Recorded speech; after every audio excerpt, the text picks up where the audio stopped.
Hi scholars, hi parents.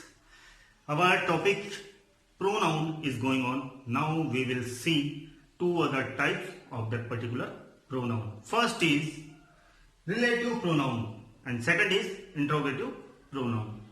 अर्थात relative pronoun यानी संबंधवाचक सर्वनाम और इंट्रोगेटिव तो उससे ही पता लग रहा है प्रश्नवाचक सर्वनाम। तो हम लोग बारी बारी से देखते हैं। पहला जो है रिलेटिव प्रोनाउन। रिलेटिव प्रोनाउन यानी कि संबंध बनाने वाले।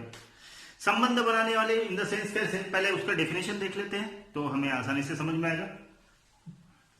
Relative pronoun are used to indicate to replace a noun that has already been used and to establish a relation with that noun। यानी कि रिलेटिव प्रोनाउन हम लोग कब यूज करते हैं, हमें अगर नाउन को रिप्लेस कर उसके जगह हमें प्रोनाउन यूज करना होता है तब हम रिलेटिव प्रोनाउन लगाते हैं। तो कैसे, वो हम लोग एग्जांपल के थ्रू देखते हैं तो बड़े आसानी से समझ में आएगा। जैसे कि मेरे पास एक एग्जांपल है, सुमित स्मार्ट। सुमित एक बुद्धिमान है। सुमित नाम का एक लड़का है, बड़ा बुद्धिमान है। पूरा सेंटेंस क्या है, Sumit smart and he is a topper in class. एक कंप्लीट सेंटेंस है कि सुमित एक बुद्धिमान लड़का है और वो क्लास में टॉपर है, यानी कि फर्स्ट रैंक लाने वाला है। और वो जो मैंने यूज किया हूं यानी ही। सुमित एक बुद्धिमान लड़का है, सुमित एक स्मार्ट लड़का है और वो यानी ही क्लास में टॉपर है, वो क्लास में टॉपर है। तो मैंने सुमित को रिप्लेस किया ही से।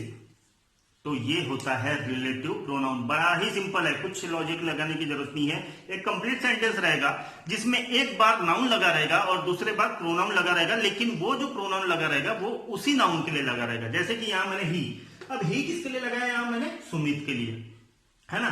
तो सुमित रिप्लेस हुआ ही से। तो सुमित एक बुद्धिमान लड़का है और वो क्लास में टॉपर है।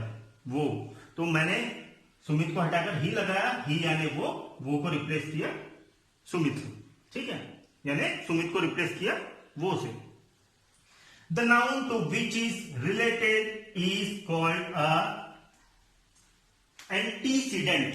एंटीसीडेंट यानी कि ऐसे जो प्रोनाउन है जो नाउन को रिप्लेस करते हैं, तो जो नाउन जो कहलाता है, वो जो नाउन जो रिप्लेसमेंट वाला जो नाउन है, यानी कि यहां जो कौन सा नाउन है, सुमित। सुमित जो रिप्लेस हो गया ही से, तो वो जो सुमित है उसे कहा जाता है एंटीसीडेंट।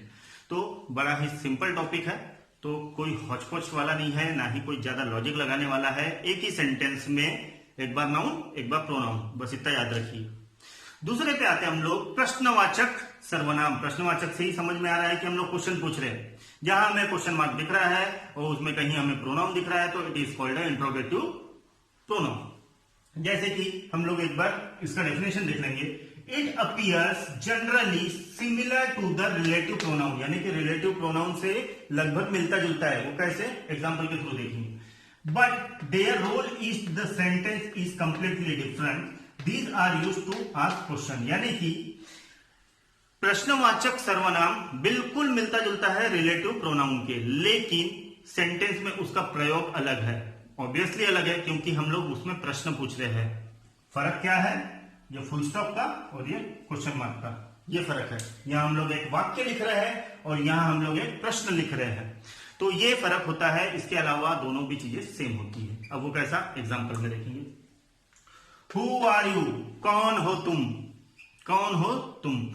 तो ये हो गया तुम्हारा प्रश्नवाचक सर्वनाम, यानी कि यहां तुम्हारा सर्वनाम यूज हुआ है, लेकिन उसके साथ साथ प्रश्नार्थक शब्द यानी कि क्वेश्चन वाले WH टाइप क्वेश्चन के शब्द यहां लिखे गए हैं, तो इसीलिए इसे कहा जाता है प्रश्नवाचक सर्वनाम।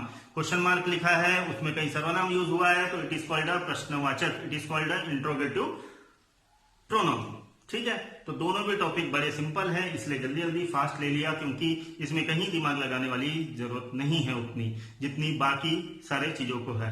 तो आज हमारा एडजेक्टिव टॉपिक, सॉरी एडजेक्टिव नहीं, प्रोनाउन। एडजेक्टिव तो हमारा हिंदी में चालू है, यानी विशेषण। आज हमारा इंग्लिश का प्रोनाउन जो है वो कंप्लीटली खत्म होता है अब हम लोग कल या अगले वीडियोस में कोई दूसरा नया टॉपिक लेके आएंगे। तब तक ले आप लोग जितना भी प्रोनाउन पढ़ाया हूं मैंने तो उसे थरोली देख लीजिए, क्योंकि ये सब पार्ट ऑफ स्पीच है, ये लोग एक दूसरे से रिलेटेड है। तो कहीं आप लोग ये कंफ्यूजन ना हो जाए what is noun, what is pronoun, what is adjective, what is adverb. तो इसीलिए गो थ्रू कीजिए हर एक टॉपिक को जब भी वो पूरा कंप्लीट हो जाता है तो, ठीक है। अगर नहीं समझ में आ रहा है आपको तो आप मुझे ग्रुप में अपने क्वेश्चंस भेज सकते हैं, या तो फिर आदित्य सर को कॉल कर मेरा समय लेकर मुझसे मिल सकते हैं, ठीक है। तब तक के लिए stay safe, stay at home, protect your family from कोविड-19 बाय चाइनीज प्रोडक्ट टोटली। जय हिंद।